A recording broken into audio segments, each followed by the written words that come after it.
patología autoinmunitaria. Dentro de otras causas también tenemos lo que es la hepatopatía metabólica hereditaria y la cirrosis criptogénica. Acá se va a poder observar dentro de la hepatopatía metabólica hereditaria la enfermedad de Wilson y la deficiencia de la 1-alfa-antitripsina y también a causa de la fibrosis quística.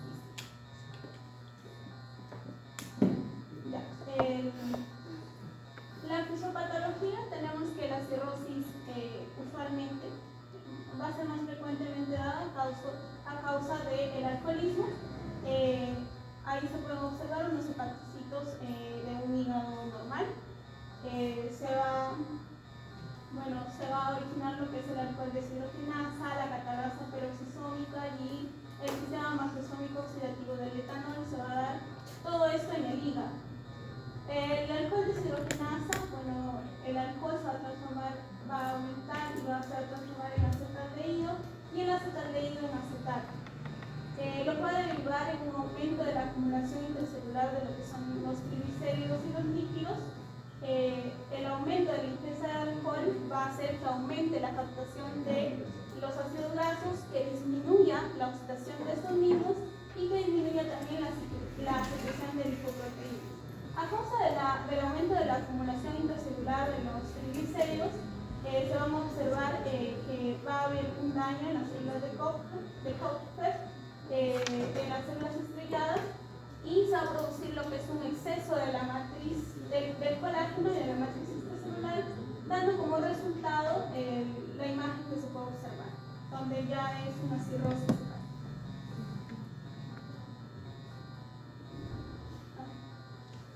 En cuanto a lo que es la ascitis, los puntos claves que debemos recordar es que va a ser la acumulación de líquido libre en la cavidad peritoneal. La ascitis en la cirrosis se va a deber más que todo a la hipertensión portal y por más la activación de lo que es el sistema renina-angiotensina-aldosterona. Su diagnóstico se va a dar, como ya sabemos, por medio de la inspección clínica, del examen clínico. Se va a observar un abdomen distendido, una matidez en la perfusión y una señal de la onda líquida. También se puede diagnosticar a través de una ecografía abdominal que va a confirmar lo que es la presencia de líquido y va a estimar su volumen, va a descartar también otras causas como los tumores, etc. En el caso de la ascitis se va a desarrollar lo que es la paracentesis diagnóstica se da cuando la ascitis aparece por primera vez o si hay signos de complicaciones como la fiebre, el dolor o el paciente empeora clínicamente. En esta paracentesis se va a hacer un conteo de células, se va a observar lo que es la albúmina del suero y el líquido ascítico, las proteínas, y se va a hacer un cultivo también para determinar si hay hongos o crecimiento bacteriano. Siguiente. La ascitis se va a clasificar en grado 1, grado 2, grado 3 y lo que es la ascitis refractaria. El grado 1, que va a ser el más leve, se va a dar más que todo en pacientes clínicamente normales. El grado 2, que ya es moderado, ya el paciente va a observar lo que es una distensión moderada y simétrica del abdomen. Y el grado 3 ya va a ser severo, se va a presentar la misma distensión, pero ya va a ser marcada. La piel va a estar lisa, va a estar brillante y va a estar tensa. La ascitis refractaria, por otro lado, se va a decir que es una ascitis refractaria cuando no es posible reducirla o tiene recurrencia que no se puede prevenir con los fármacos diuréticos y es intratable. Se presenta del 5 al 10% de los casos. En asintomáticos, el líquido ascítico va a ser inferior a 2 litros. Va a haber un aumento del perímetro abdominal, va a haber distensión abdominal y progresiva. Todo esto se va a poder observar en lo que es el examen físico al paciente. En la exploración física, ahí está el signo del abdomen del barotracio, que ya lo conocemos. Va a haber matidez desplazable, va a haber el signo de la oleada ascítica, de la onda ascítica. Y esto ya lo expliqué, el estudio del líquido ascítico con la paracentesis. ¿Qué significa lo que es grasa? Es ingrediente del hombre, no sé, ¿cómo es eso? pasa es que para poder obtener este gradiente se tiene que tener la albúmina de suero, tanto como la albúmina de líquido que se ha sacado, siempre y cuando ambos sean del mismo día. Lo que pasa es que si nosotros tenemos un valor mayor a 1.1, podemos decir con bastante precisión de que la causa de la asitis es por ansiedad. Pero si es menor a 1.1 puede deberse a causas neoplásicas, inflamatorias, o infecciones o estados psicológicos. Entonces ustedes siempre cuando hagan un líquido pidan concomitantemente su albúmina para poder hacer así, o sea, no se les puede pasar líquido acítico, aparte que ustedes van a ver si hay cómo están los leucocitos, si cuentan un gramo, qué sé yo, hacen este cálculo y porque es difícil realmente encontrar una bacteria, es algo que sea, no sé, tiene que ser muy severa la infección, pero esto de acá indirectamente y en forma temprana nos puede dar ayuda, ¿no? Pero tiene que ser el cuenteo de la albúmina de ambos tanto de sérico como del mismo líquido. ¿Qué continúa, por favor? Bueno, tenemos en la citis criterios que nos van a decir si el paciente debe ser internado cuando, la citis es de moderada a severa, cuando se quiere descartar un foco infeccioso en caso de que el paciente tenga fiebre o no tenga fiebre, cuando hay alguna alteración en el medio interno, alguna hemorragia digestiva y cuando el tratamiento que se le ha dado al paciente, como la furosemida, por ejemplo, no tiene respuesta. Y cuando hay cuando hay una sospecha de síndrome hepatorenal. En la citis grado 1, que es la leve, que es donde no requiere internamiento, solo se va a indicar una dieta hiposódica y espironolactona 100 miligramos. Las medidas generales, más que todo el plan educacional del paciente, va a ser reducir lo que es la ingesta de sodio mediante la dieta hiposódica a 2 gramos al día. El 10 al 20% de pacientes van a excretar grandes cantidades de sodio en la orina, por esto es la dieta con restricción nasal. También se van a evitar lo que son los alimentos en conserva y abstinencia de alcohol en pacientes con la cirrosis alcohólica.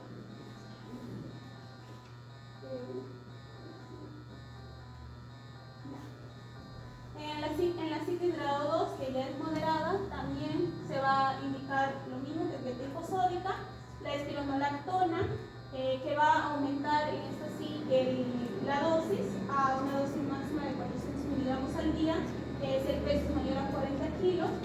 Se va a controlar diariamente lo que es la hidratación del paciente, su balance hidrosalino y el peso.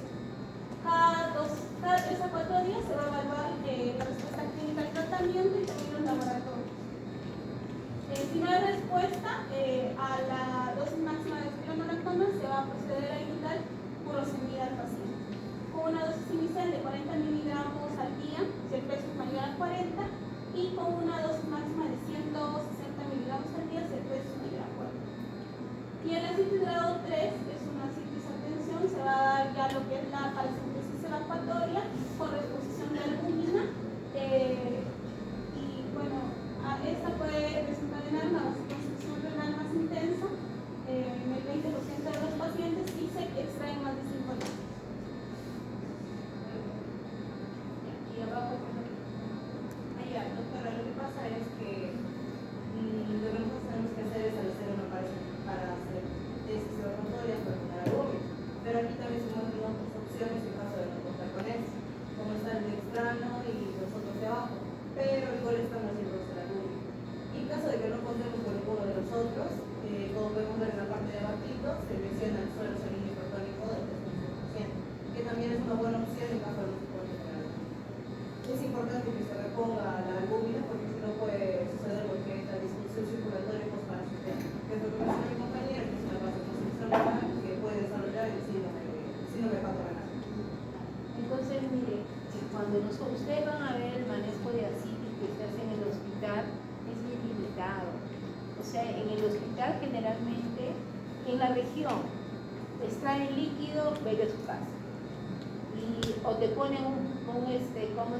Un almacén que te va a mejorar la bolemia temporalmente y excepcionalmente te pueden poner un plasma, pero no se usa albúmina porque la albúmina es cara.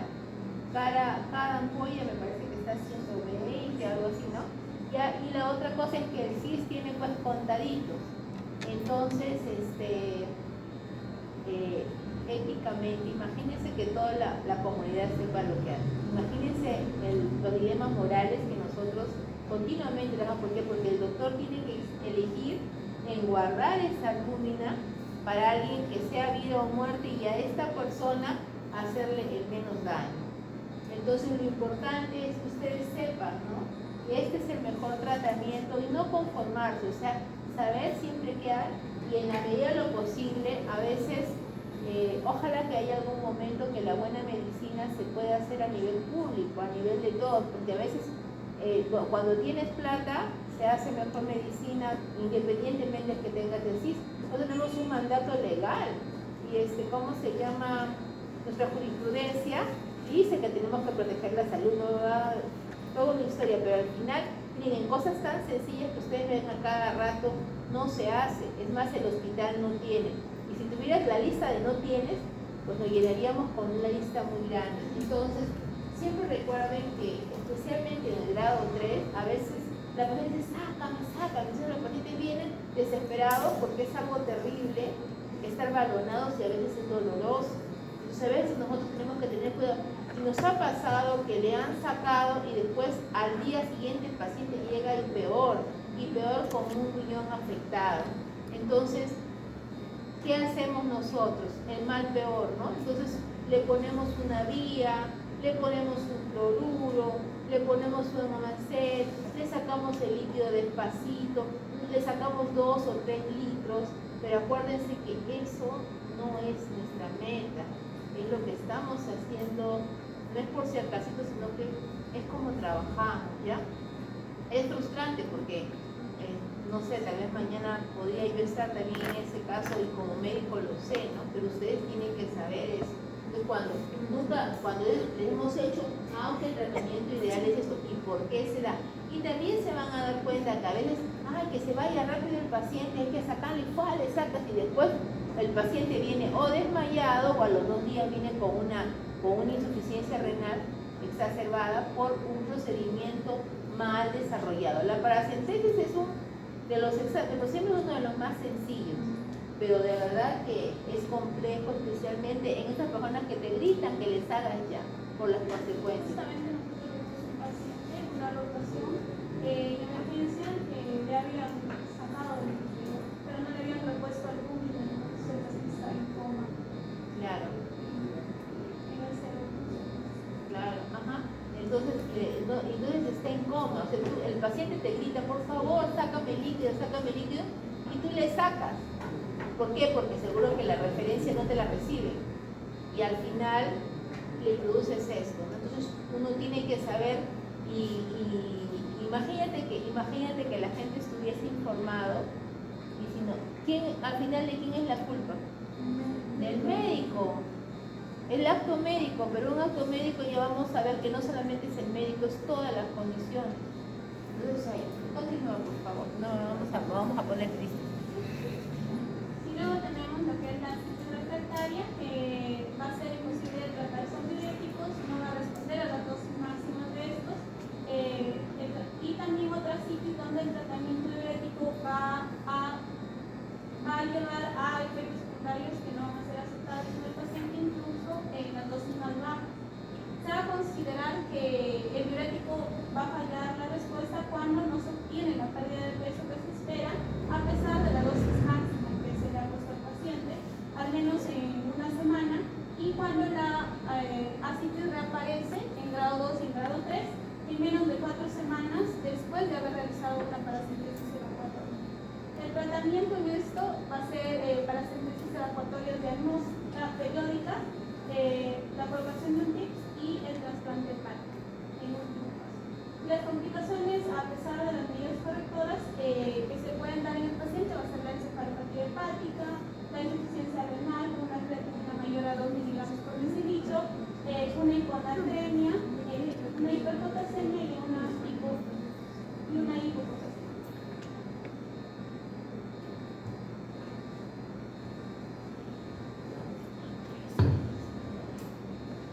Bueno.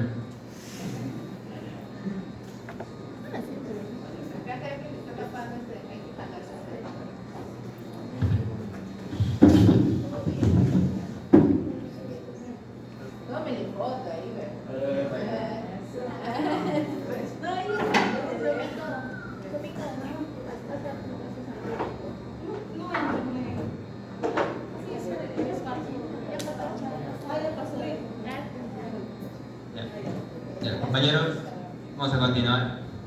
Vamos a seguir hablando de encefalopatía hepática, una de las complicaciones de lo que es la cirrosis. La encefalopatía hepática es un síndrome neuropsiquiátrico que básicamente se trata de que en cirrosis el hígado es incapaz de metabolizar toxinas, y la más importante es el amonio.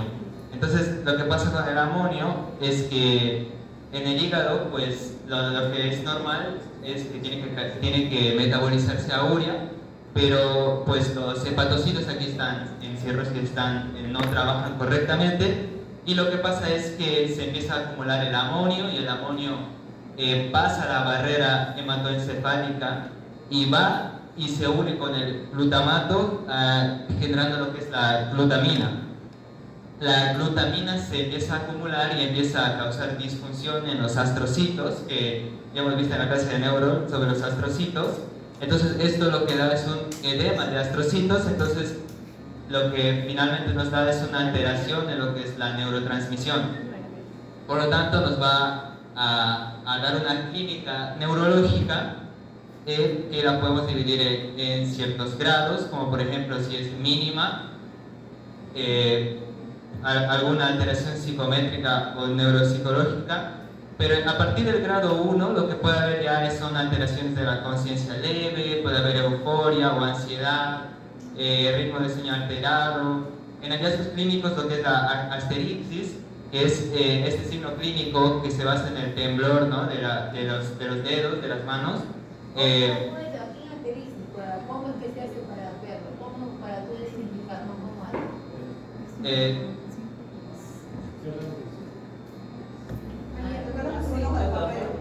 Y ahí lo veníamos a 6, no sabía cómo se llama. Con flapping asterístico, ¿no? Que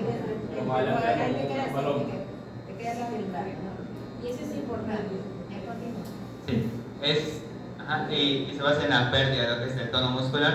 Y ahí vamos a acumular también por grados, por ejemplo en grado 2 hay letargo, apatía, desorientación en tiempo, cambio de personalidad evidente, el comportamiento inapropiado, y puede haber dificultad para hablar también, y una asteristis mucho más evidente. Y en el grado 3 pasamos de somnolencia a semiestupor, confusión, desorientación y un comportamiento bizarro, rigidez muscular, hiperreflexia y clonus, que son como contracciones involuntarias de los músculos. Y el grado más grave, el grado 4, es el coma. Evidentemente, esta clínica, sumado a los estigmas hepáticos propios, por ejemplo, de la cirrosis, como por ejemplo la citis, las telangiectasias, la ictericia, ¿no? Todos los estigmas hepáticos, pues nos van a dar la clínica. El manejo como primera línea es, por ejemplo, la lactulosa, que lo que hace es atrapar, digamos, al amonio en una dosis de 30 cc por cada 8 horas. Y como segunda línea, rifamicina. Rifamicina lo que ayuda es disminuir la producción de amonio en el intestino por parte de las bacterias. Ya lo dice, ¿no? Se reduce el número de bacterias intestinales productoras de amoníaco. Se produce también defecación y eso también te favorece. Sí. Ese cuadro, mira, hay varias clasificaciones de encefalopatía, pero yo les recomiendo que lo sepan, porque es bien sencillo, bien útil.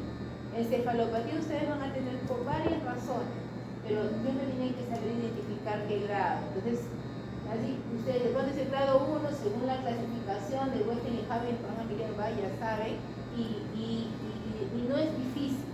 Pero cada vez que, por ejemplo, hoy día ya habrían podido ser en 2 pacientes la clasificación. Y a cada rato, ustedes como ejercicio, miran ahí, no se acuerdan, y nuevamente, y lo clasifican. No tenemos que decirle, ¿no? Ya lo tienen que saber. La otra cosa es el tratamiento, el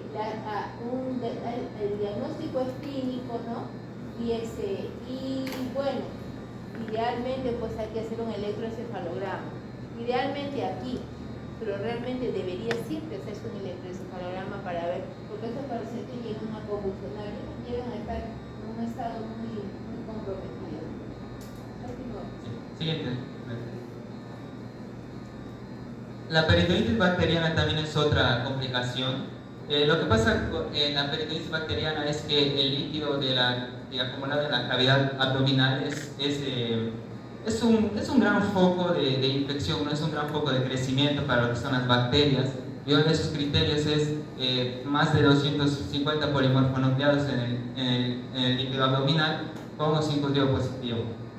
El tratamiento de primera línea va a ser empírico, de acuerdo, antes de recibir cultivos, y se pueden usar cefalosporinas, ceftriaxona, por ejemplo, intravenosa, ¿no? 2 gramos cada 12 horas, o cefotaxima. O ciprofloxacino, 200 miligramos cada 12 horas por 7 días, intravenoso, seguido de 15 miligramos cada 12 horas vía oral. El tratamiento demora entre 5 a 7 días. Los controles son en 2 días y a los 7 días. Y el objetivo aquí es que a las 48 horas los polimorfonucleares deberían disminuir en un 25% y a los 7 días deberían estar en el número normal. Ahora, también para añadir algo más, es que la peritonitis bacteriana también, por generar una inflamación sistémica, también podría empeorar lo que es la encefalopatía hepática. Entonces todo se relaciona aquí. Hablaba su compañero que a los 24, a 40 le van a hacer una punción, le van a hacer una una paracentesis, ¿no? Para poder saber, o sea, no es así nomás. ¿Por qué? Porque si no está mejorando, entonces ustedes ya saben que este paciente tal vez el antibiótico está coberturando mal, ¿no? Porque son terapias empíricas. Idealmente tú sacas el líquido, ves y mandas a cultivar. Y entonces tú también en 48 horas también tienes qué germen es y puedes, pero a veces que no identificamos el germen, entonces usamos la terapia empírica, ¿ya? Y tenemos la valoración de la paracentesis, ustedes ya saben el protocolo, son protocolos así bien estandarizados, ¿sabes? En algunos lugares lo cumplen, nosotros a veces se nos pasa, ¿cuántos días con antibióticos? 5, 7, ya cumplió. ¿Y dónde está la paracentesis de control, no? Entonces, a veces acertamos, pero siempre hay algunos que no nos van tan bien. Doctora, referente a las cefalosporinas, el tratamiento máximo que logré leer es de 5 a 7 días. No se puede exceder, ya que se supone que hasta ahí ya deberían llegar los resultados del cultivo, porque es un paciente de alto riesgo. Y una vez que ya se ha hecho eso, se debe tratar de frente a la bacteria. Claro, por eso no sé, les decía, tienen que hacer, la primera vez que le hacen su estudio de líquido y le hacen automáticamente el cultivo. No después, cuando ya iniciaron la ceftriaxona, le hacen el cultivo y como no tenemos inhibidores antibióticos, siempre te sale y estamos trabajando al azar. A veces acertamos y a veces se empeora. Y como los pacientes no pasa nada, pero nosotros no estamos haciendo apropiadamente. Entonces, todo tiene que tratar de hacer lo mejor posible, nuestra receta de la mejor manera. Sí. Sí. Primero tengo que hacer la paracentesis a la par, primero hago la paracentesis de ahí el plasma, ¿no? O sea, primero hago la paracentesis de ahí el plasma o a la par. No, hago la paracentesis. Si yo tengo la sospecha clínica, hago la paracentesis. Es más, inicio el antibiótico a veces. A veces el líquido no y después veo el cultivo, pero ya veo cómo están las células, estén implementadas, yo ya tengo un diagnóstico. Y a las 48 horas yo voy a tener, generalmente el cultivo sale a las 72 horas. Entonces, de acuerdo al valor del paciente, yo le puedo hacer un control y si veo que están bajando el leucocitos, ya sé que mi tratamiento está apropiado. Como lo decía tu compañera, es importante identificar el germen y darle el antibiótico justo porque hay gérmenes resistentes. Acuérdate que son los gérmenes de la vía digestiva, o sea, son muy variados, entonces es importante identificar cuál es el germen y el cultivo. Entonces, paracentesis, sacas líquido un poco para su gram, para su bioquímico y para su cultivo, como parte de eso. Y suponte que dicen que no hay cultivo. Ese es el problema, pues no hay reactivos, no hay discos, entonces ahí viene la otra situación en la cual tú solamente vas a hacer el líquido a las 48 horas un control y a las 7 días otro control, porque no tienes el cultivo que es lo ideal para ver si están yendo bien. Bien, en cuanto al manejo no farmacológico, las medidas generales son la abstinencia total del alcohol, ¿no? Porque sabemos que es el factor de riesgo más importante. Suspender fármacos hepatotóxicos como AINES, antibióticos, paracetamol en exceso, vacunación preventiva para hepatitis A, B, influencia y neumococo. La actividad física, siempre el ejercicio aeróbico y de resistencia adaptado, que nos va a prevenir la sarcopenia y mejorar la funcionalidad.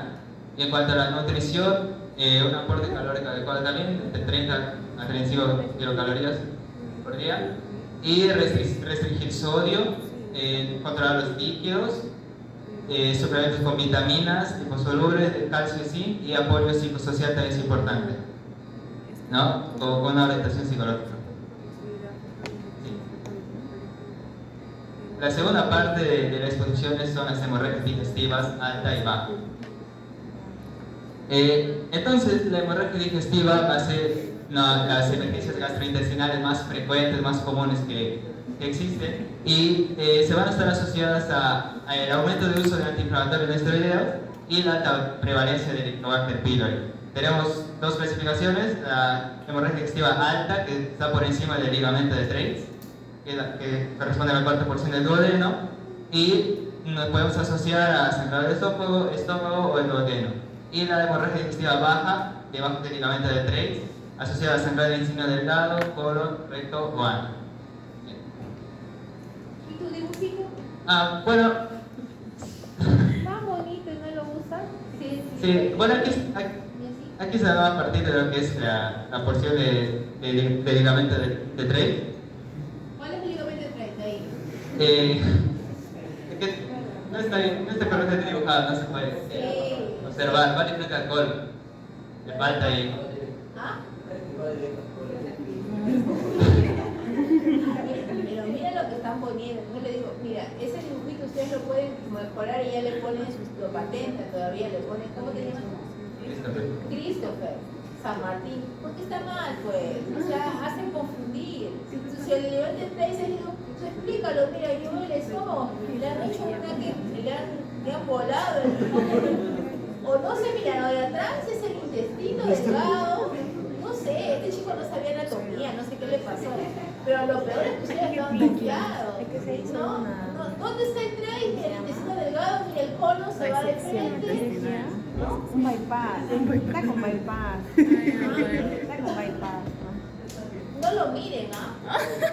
Yo lo niego, esa posición, ¿qué profesora será? ¿Cómo le van a poner ese?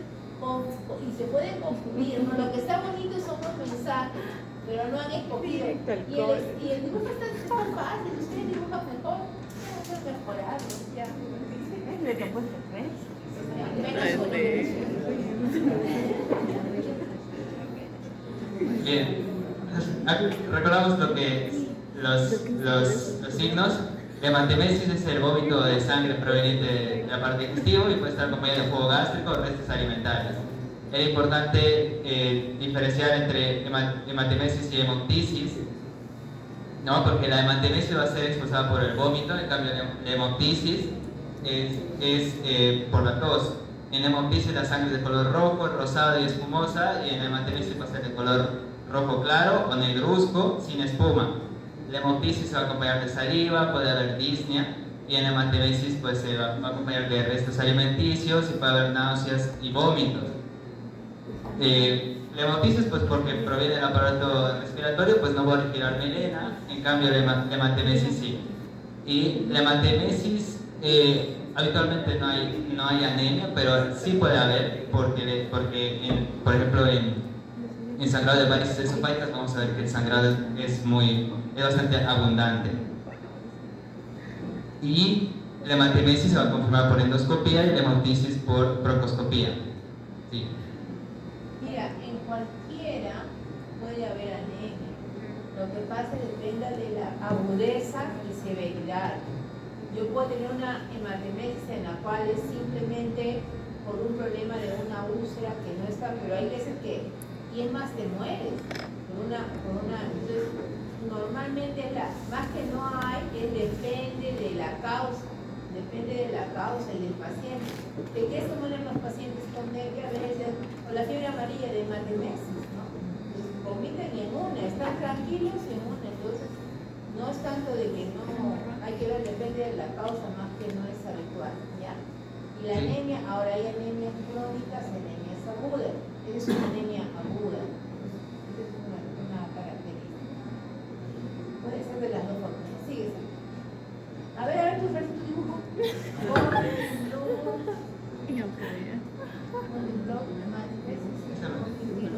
No me ejemplo.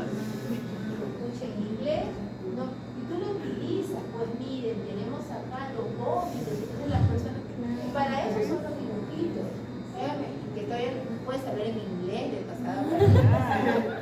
Sí, claro.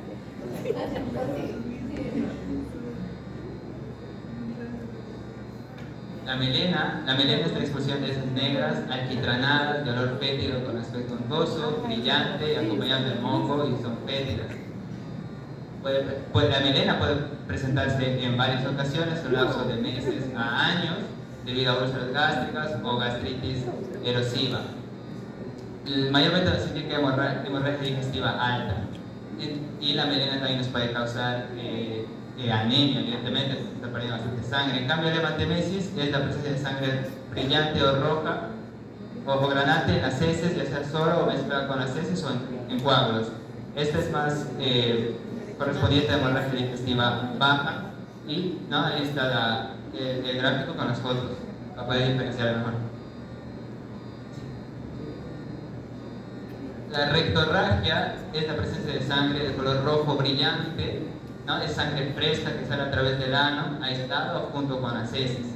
Es pérdida de sangre no digerida, roja y brillante. Y se va a dar por la erosión y ruptura de los vasos sanguíneos que están localizados en el colon descendente o en el recto o en el ano.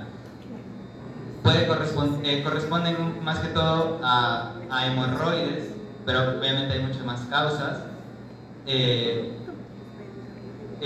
Pues podemos clasificarlo por la fecha de inicio, por ejemplo si es aguda, por fisuras anales agudas, o si es crónica, por carcinoma de colon y recto o pólipos rectales. Por ejemplo, ahí tenemos un hemorroide de primer grado. Ahora, la clasificación endoscópica de Forres es muy útil porque nos ayuda a evaluar la gravedad del sangrado de las úlceras pépticas y las divide en tres grupos principales según su apariencia endoscópica. Por ejemplo, la clasificación Forres 1 nos habla de una hemorragia activa. Tenemos Forres 1, 1A y 1B. Como es una hemorragia activa, evidentemente su tratamiento va a ser urgente, ¿no? Y ahí, por ejemplo, tenemos un Forres 1 y lo podemos ver en la imagen. Siguiente. En el Forres 2 es signos de hemorragia reciente. Aquí son tres subdivisiones. Por ejemplo, puede haber un vaso visible no sangrante o un coágulo no adherido, que lo tenemos ahí en las imágenes.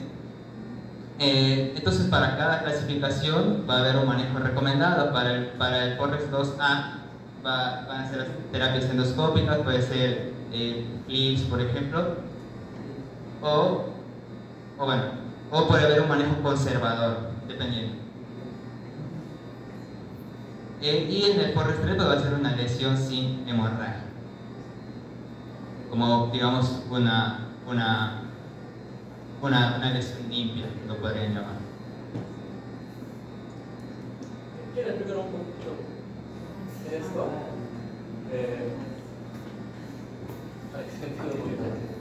Bueno, siguiendo con la exposición, hablar a grandes rasgos del tema del Forres. En el Forres 1, como dice, ahí va a haber un sangrado activo, el jet, o sea, va a ser más fuerte el tema del sangrado y va a tener una alta incidencia en el tema del resangrado si no hay tratamiento. Y ahí van a utilizar la terapia de endoscopía, que puede ser inyectoterapia con epinefrina, como también puede ser termoterapia por el tema de la coagulación y al último mecanoterapia, que se utilizan los clips. Mientras que el Forres 1B ya va a ser un poco más, lo dicen como sangrado en napa, sangrado en napa, que básicamente se va a poder observar en el tema de la parte de la mucosa. No va a haber tanto riesgo de resangrado, pero aún así se tiene que hacer una atención inmediata, ya que se puede llenar la parte de la submucosa de sangre. Y lo mismo, se utilizan esas terapias y también se usa el tema una IVP, que es el omeprazol, que se puede usar intravenosa, que es 80 miligramos en bolo, y luego siguiente a ello se utiliza 40 miligramos por 12 horas. Pero te lo pones en infusión, eso es diferente. O también infusión por 4 horas. Cuando lo pones en horas, puedes tener en 2, en 4, es cuando lo pones en infusión. Cuando lo pones inmediatamente en 15 minutos, en 20 minutos, de acuerdo, nosotros tratamos de que las 24 horas esté el paciente con un antiácido en estos casos, porque ustedes van a ver en infusión que le ponen cada 8 horas o cada 6 horas. La mayor parte del día está con un antiácido. Pero se lo dejan las 24 horas con antiácido, porque es para proteger.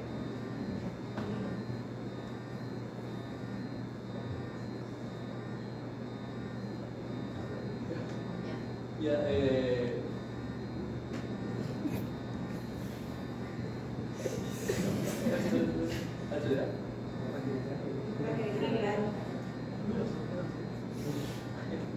¿Y cómo es? Esas son las causas de la anorexia. Desde el pasado.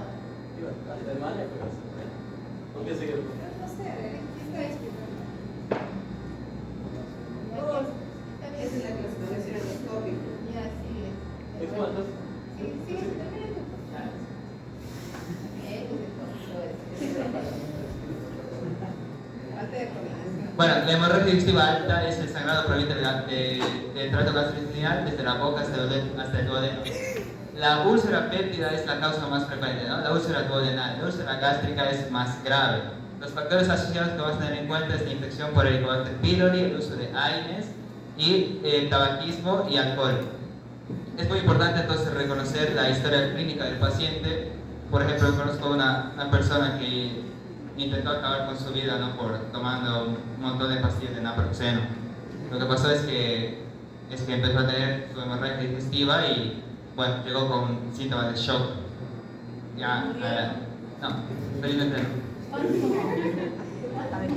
Brazo.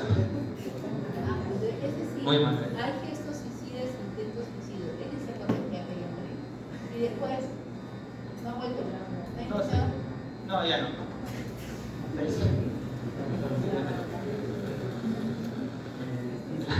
La gastritis erosiva se da antes de lo que es la úlcera, pero también es importante, es la inflamación difusa de la mucosa gástrica.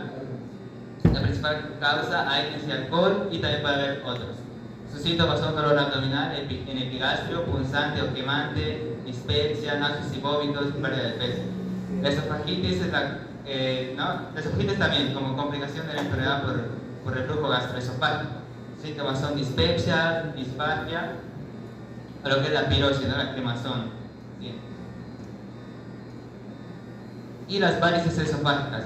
Las varices esofágicas también son muy importantes porque en lo que es el sistema venoso, por ejemplo de la vena porta, también hay otras venas, por ejemplo venas provenientes de la vena ácido, que ayudan a reducir la presión en la vena porta. Lo que ocurre en la hipertensión portal pues es que la presión arterial está tan elevada que empieza a acumularse sangre en las venas accesorias y sus sangrados son masivos, son bruscos y tienen mucha mortalidad.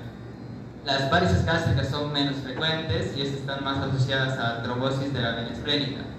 Como les digo, tiene alto riesgo de sangrado masivo y los signos de shock, ¿no? Taquimia, sudoración, pérdida de conocimiento, hipotensión, temperatura baja, pulso rápido y débil y evidentemente hematemesis y melena. De nuevo recordar lo que son los estigmas hepáticos porque esto también tiene correlación con lo que estábamos hablando en la primera parte de la exposición. Y otras causas menos frecuentes como el síndrome de Mallory-Weiss, que es una laceración en la mucosa en la unión gastroesofágica de la línea Z, o sea, es una zona de transición entre el epitelio del esófago y el epitelio del estómago. Y la hemorragia va a ocurrir tras vómitos intensos y factores predisponentes al alcoholismo hiperemesis gravídica o vómitos repetitivos. Y causa un sangrado no masivo, ¿no? Y la lesión de Thiel-Laffoy es más rara, es una malformación vascular de la arteria gástrica izquierda en su mayoría. También lo que ocurre es que va a haber una pequeña erosión, ¿no?, superficial que va a exponer esta arteria y va a dar también un sangrado masivo. ¿Sí? Entonces hay que tener en cuenta la historia del paciente, ¿no?, la hematimesis, la melena, los antecedentes de AINES, alcohol, cirrosis, vómitos previos, infección por Helicobacter pylori y los signos de hipovolemia, ¿no?, palidez, hipotensión, taquicardia, diaforesis. Tener en cuenta la clasificación de emergencia, ¿no?, del ABCD, y obviamente buscar estigmas de hepatopatía crónica. El laboratorio, importante también, ¿no? Vamos a tener la hemoglobina disminuida. Cuando tenemos microcitosis ya nos está orientando a una pérdida crónica de sangre, ¿no? Y también puede haber anemia por deficiencia de hierro. Si es normocítica, puede corresponder más a un sangrado agudo. Hay que tener en cuenta también el coeficiente del nitrógeno, de la creatinina y la ureacreatinina. Por eso también se ven alterados debido a la mala función del hígado. La endoscopía digestiva alta es el gold standard, ¿no?, que permite confirmar un diagnóstico, nos permite identificar la causa del sangrado y posibilitar un tratamiento inmediato, ya sea clips, inyección, ¿no?, ligaduras, y se tiene que solicitar entre las 6 y 24 horas. Y si el paciente está en shock, dentro de las 12 horas previa, resucitación hemodinámica.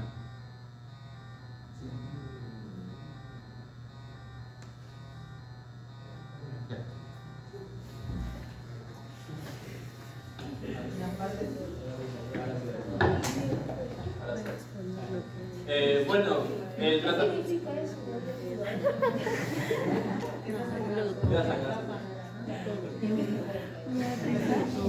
Bueno, en el tratamiento básicamente nosotros tenemos que enfocarnos en el tema de reponer la volemia del paciente, ya que va a ser un paciente inestable, va a estar hipotenso, hasta también va a tener va a tener el sensorio alterado, la cual se va a tener que, primero, tener doble vía, ya que va a ser por la hidratación o por los medicamentos que se va a poner, ya que va a estar sangrando, va a tener un sangrado activo y por eso se va a usar este tipo de tratamiento. Segundo, se va a hacer la administración de cristaloides, que puede ser el cloruro de sodio al 0.9%, que es de 10 a 20 miligramos por kilogramo, que se puede usar de 500 o de 1000 mililitros por bolo. ¿Y en qué momento nosotros vamos a transfundir un paquete globular? Primero, la hemoglobina menor a 7 se va a poder a todos los pacientes 2 unidades, pero a pacientes que tienen menor a 9 recién se va a pasar cuando el paciente tiene alguna patología de alto riesgo, que pueden ser enfermedades coronarias, cardiopatía isquémica, como también ACVs, ataque isquémico transitorio o una enfermedad vascular periférica, la cual acá se va a tener que utilizar de 2 a 4 paquetes, a 4 unidades, lo que se va a necesitar del paciente para poder reponer el tema de la hemoglobina o para poder subirlo. En el tema de la transfusión de plaquetas, básicamente acá se va a usar cuando el paciente está tomando aspirina, un antiagregante. Acá se va a tener que hacer el recuento de plaquetas, y si está a menor de 50.000 se le va a tener que hacer la transfusión. Y esto mayormente se le indica cuando se lo pone mayor a 70. El monitoreo es cada 72 horas o 48. La transfusión de plasma fresco.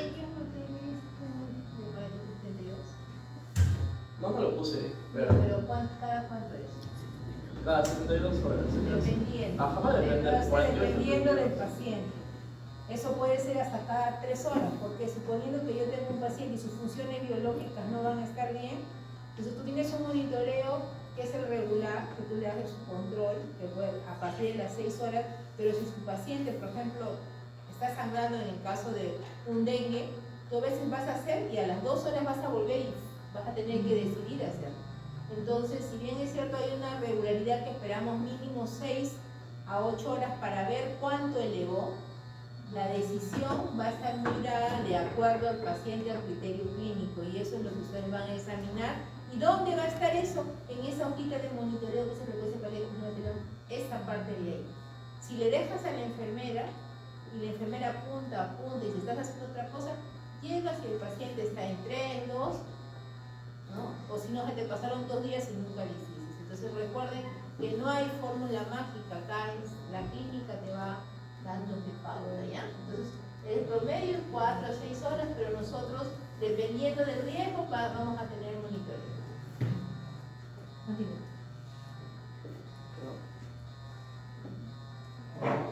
Ya, y en el tema de las transfusiones de plasma fresco congelado, mayormente se le va a utilizar cuando existe una alteración en el tema del tiempo de protrombina o el tiempo de tromboplastina parcial activa. Ahí recién se va a poder utilizar el tema del plasma fresco. Y por último, ¿en qué momento se va a hacer una transfusión de sangre total? Es cuando se observa una hemorragia masiva en el paciente, básicamente. Ya, ¿y qué transfusión hacemos nosotros en terapia? Paquete, por disponibilidad. Nosotros no tenemos sangre total. Siempre hacemos paquete globular y nosotros lo separamos para optimizar su uso y entonces tenemos, y ya cuando necesitamos pedimos, pero nosotros no necesitamos sangre total, no tenemos, pero no porque no se deba, sino porque nos falta sangre. Así de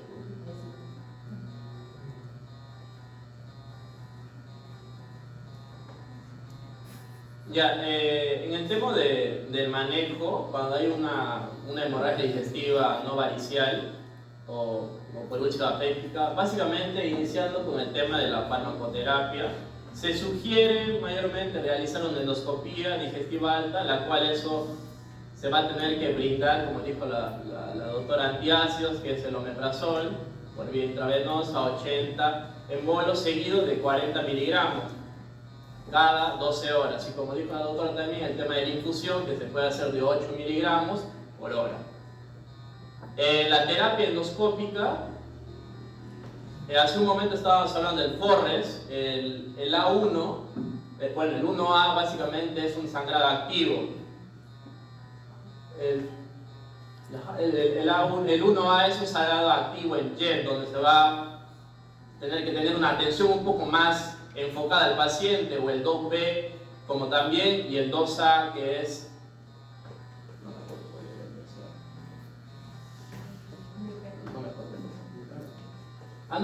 cuando se observa la arteria que se muestra, que está todo tortuosa y se puede, al momento de colapsar, puede generar un sangrado.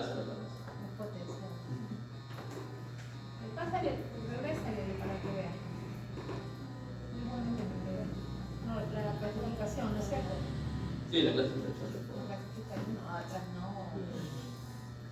La clasificación. Ahí está. Ahí está. Justo la 1A se va a tener que hacer el tema del tratamiento, también la 1B, ya que va a haber un sangrado activo en napa, que va a estar en la parte de la mucosa, y la 2A, la siguiente. Y la 2A donde no va a haber un vaso visible, no va a haber un vaso visible.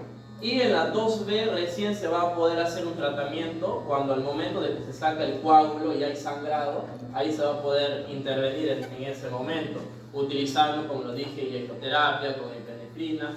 Ahora sí se va a utilizar inyectoterapia con ipinefrina o también termoterapia para el tema del coágulo. Y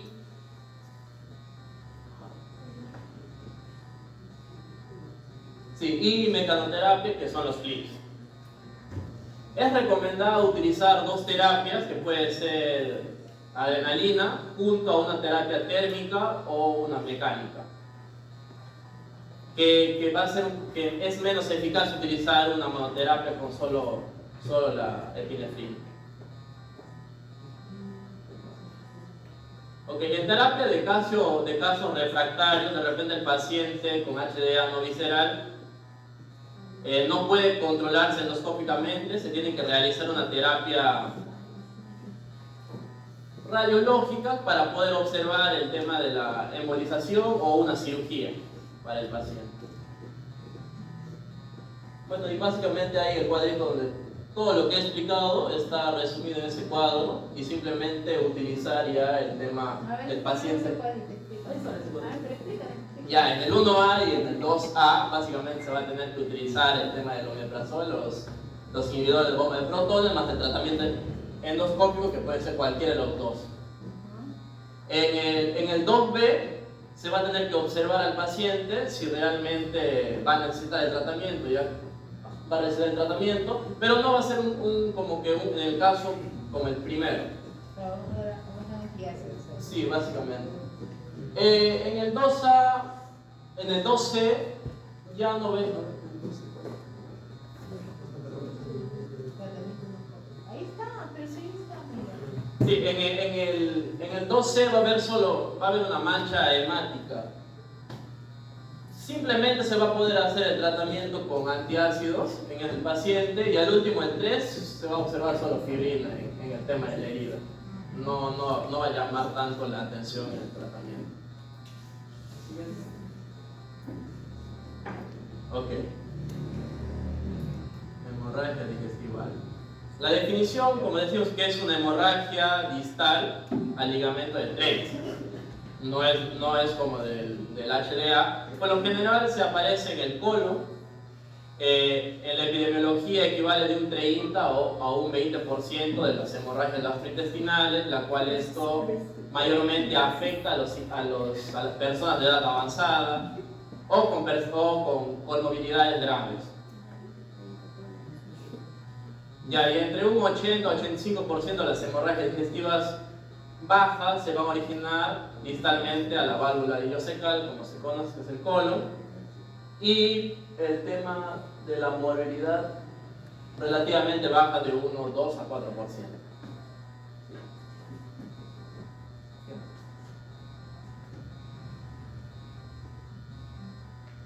Ya, la diverticulitis, básicamente esta es una causa muy frecuente del HDV en adultos mayores de 50 años, principalmente por el sangrado arterial que se va a poder ver y, bueno, la mayoría del tema del sangrado se va a poder encontrar el 50%, bueno, se va a poder encontrar en la parte distal, que es la parte izquierda, el 50% de las hemorragias diverticulares se originan en la parte proximal, ya que se va a encontrar un calibre más grande de las arterias, donde va a haber un sangrado más activo que en ese lado.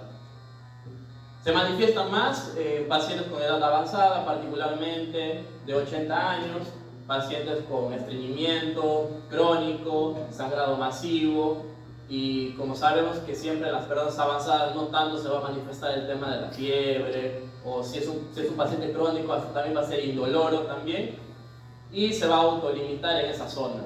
Como un pacientito que a mí me tocó, que el paciente, tú le ves normal, tiene una CA de recto, sangra, tiene sangrado activo, pero tú lo ves normal, o sea, él te va a conversar normal, pero ahorita ya por el tema de la pérdida de sangre ya se está manifestando el tema de la alteración sensorial y está un poco hipotenso y pálido.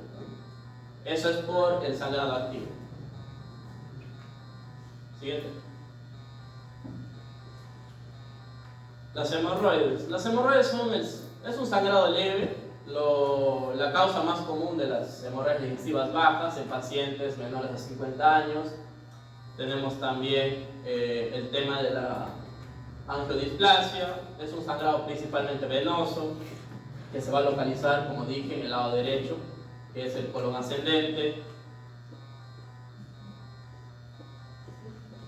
Sí, va a estar asociada a una estenosis, como el síndrome de Heyde, o un sangrado masivo, como ya lo dije, que va a ser indoloro y residual.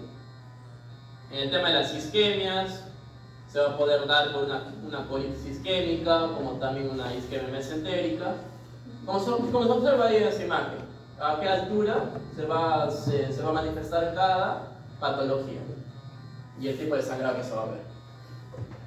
Ese sí está. Miren, ahí está, ese sí está muy bueno. A ver, explícanos un poquito. Ustedes tienen que utilizar su, porque eso de ahí llama la atención, mira, ahí está bien. A ver, ¿cómo es que puede ver? Ya en la angiodisplasia, como dije, que se va a localizar más en el lado derecho, que es el colon ascendente, en la colitis isquémica, que es la parte de las isquemias, puede generarse en esa altura, ya que ¿Cuál es esta altura? en el transverso, en el colon transverso. Que también el tema de la colonoscopía también va a ser un poco más complicado llegar a esta zona, ya que tienes que hacer un cuerpo o tienes por la flexura. Bueno, ya como dije, los carcinomas del pacientito y los divertículos, que eso ya es la parte más común que puede generarse. Hasta también se llegó a ver en un artículo donde ha llegado un hueso de un pollo a estar en medio de los divertículos, a clamparse básicamente. Entonces lo importante es Eso mayormente se da a los adultos que tienen algún problema mental, porque vas a tragar un hueso de casi 10 centímetros. que se lo traga sin querer, ¿no? De 10. Se lo traga, no pensaste que salió, nunca salió. Entonces, lo importante es que si ustedes vean a un paciente con una hemorragia digestiva baja, si es hemorroides, no. O sea, hemorroides es lo más común. Pero entonces, en primer lugar, cuando no se tiene el acceso, se tiene que hacer tacto rectal, lo cual de todas maneras genera incomodidad en la persona y nosotros podemos hacer un primer diagnóstico, ¿no? Y derivar. En todo caso, si uno no tiene las condiciones o tiene la factibilidad, paciente que está con una pérdida de sangrado y de pronto nosotros a veces miramos y está la hemorroides externa ahí que te grita, ¿no? Acá estoy. Es mucho más fácil, pero el problema es que la hemorroides interna, si no haces tacto rectal, tú estás suponiendo que es eso, pero puede ser una diverticulosis, puede ser un carcinoma. Por eso que las hemorragias digestivas, señora, mire, todo esto puede ser, lo más común es esto, probablemente sea, y le explicas, y la paciente valora, ¿no? Que se va, desesperada, que la vean y quiere vender su alma, por eso no, tienes que explicarle que lo más común es eso, pero por todo eso, con paciencia, con tranquilidad, que se vaya a ver.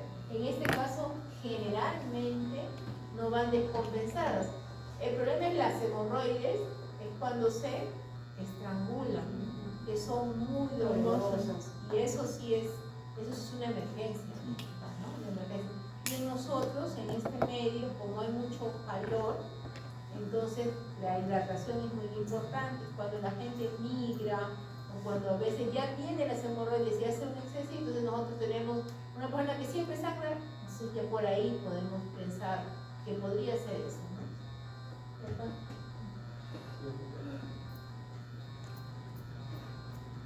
Ya, en el tema del diagnóstico se va a enfocar mayormente en la anamnesis que se va a dar nosotros.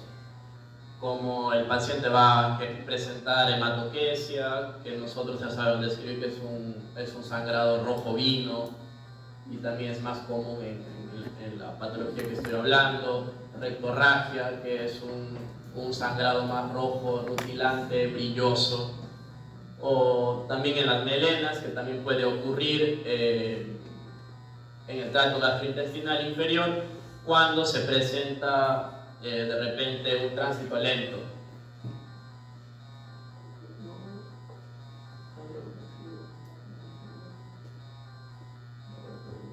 Ya, en el tema de los exámenes de laboratorio, como hay una pérdida, se va a tener que ver un hemograma. En el tema de la serie roja van a estar bajos. El perfil de coagulación, vamos a tener que descartar de repente alguna coagulopatía, también observar el tema de la función renal, valorar un poco la repercusión hemodinámica que tiene el paciente, ya que va a ser por pérdidas, y el diagnóstico para poder saber en qué altura está, aparte de la anamnesis, se utiliza el tema de la colonoscopía, ya que es de primera línea para pacientes estables y no que tengan un sangrado activo, ya que eso no nos va a poder ayudar a visualizar en el tema del trayecto que hagamos la colono, y ahí se va a poder ubicar el tema de las lesiones sangrantes, como de todas las que he mencionado. Y al último, o al mismo tiempo, también podemos tratar con esclerosis, aunque eso de ahí también se usa para varices esofágicas, utilizando clips también, o el tema de la termoterapia, que es la coagulación.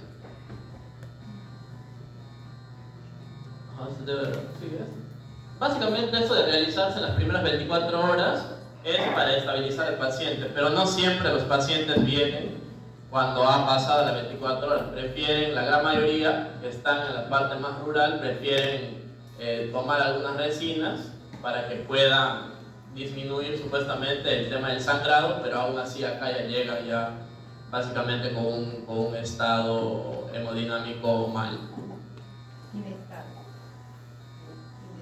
Inestable. Ya, en el tema del manejo se sigue la misma secuencia que es en el HDA, pero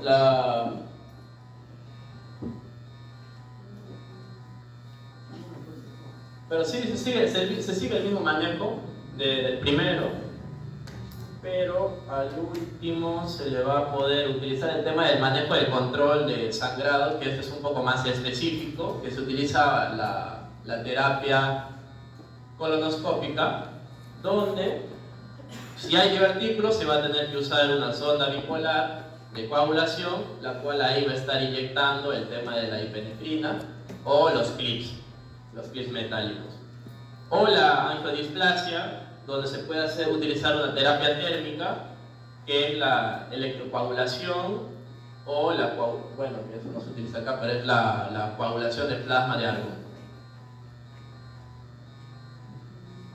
Bueno, también se utiliza la embolización de arteriografía, pero al último se puede hacer una hemicolectomía en casos ya cuando el paciente está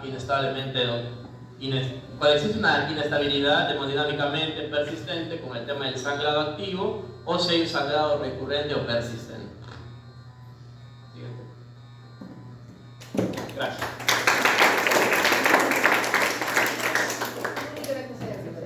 Tengan cuidado en esto de la cantidad. Miren, cuando nosotros tenemos una persona con comorbilidad, lo ideal es que tenga más de 9, pero mucho de la decisión de unidad de sangre está determinado por la actividad de la enfermedad.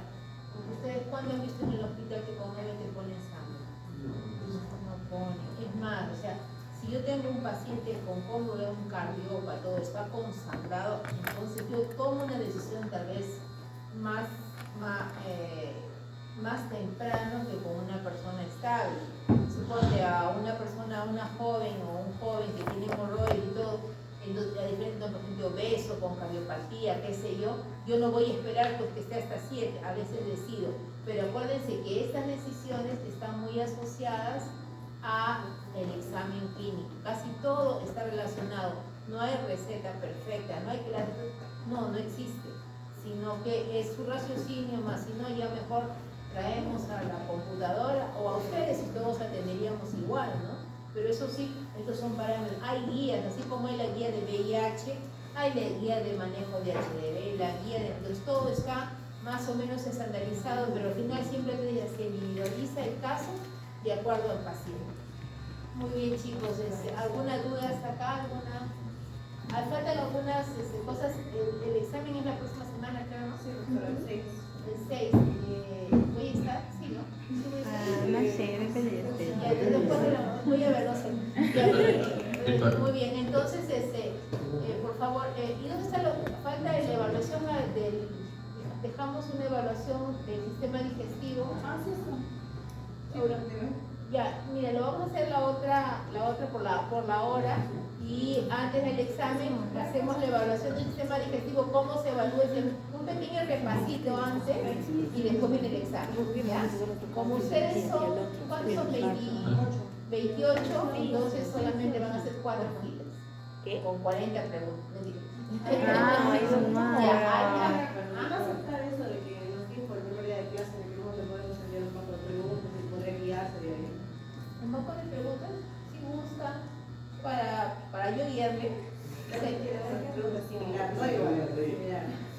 Si gusta, sí, porque es interesante. Más o menos, ¿qué preguntas, doctora? Ya, claro, un mapito de NAM, claro, para hacerlo. Claro, ahí tengo un módulo de gasto alemán. Ahora A ver, doctora. muy bien, ya, saca su CV porque ahí está.